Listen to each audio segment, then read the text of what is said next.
Recently, in the past 1 or 2 months, a lot of the athletes I coach and a lot of my friends have talked about how their motivation is kind of dropping to be racing or even getting on the bike and riding. So I want to talk about something called burnout today. And this is a very real thing, and it seems to hit around this time because we've been going hard and enjoying the weather and doing the group rides and the races for a lot of months now, and our bodies are just worn out by this time of year. So even though the weather is turning a little cooler and we theoretically want to get out on our bikes more, there's a part of us thinking, I'm tired, I don't want to.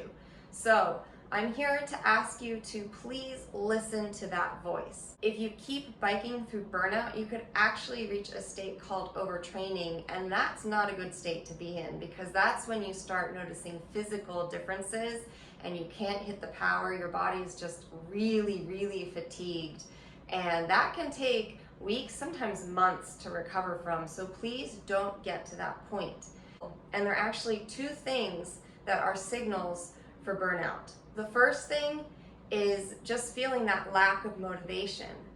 I was talking to a racer the other day and he was saying, my numbers are amazing. I'm hitting PRs all the time. I'm feeling so strong, but I just don't want to get out there and race. So if you are not feeling like getting on your bike, please listen to that and just take some days off, take a week off, take 2 weeks off, take more time off if you need it.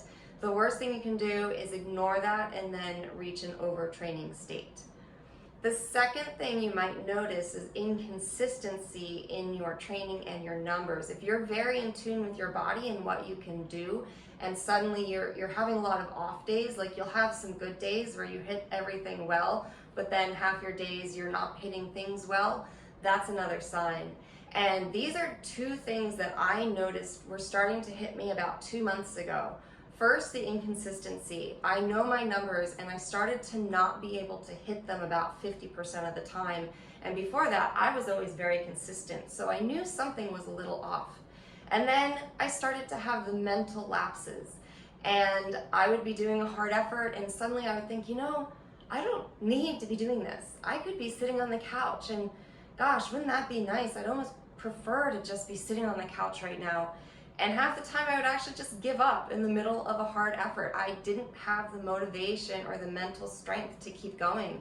Whereas before, I had plenty of mental strength. I never gave up. So I knew something was wrong. And sure enough, 1 or 2 months later of having these two symptoms, I just totally burned out. Like I suddenly couldn't reach the power. I felt fatigued. My muscles started having weird aches and pains. And I knew that I should have listened to myself earlier and taken a break when my mind and body were asking for it.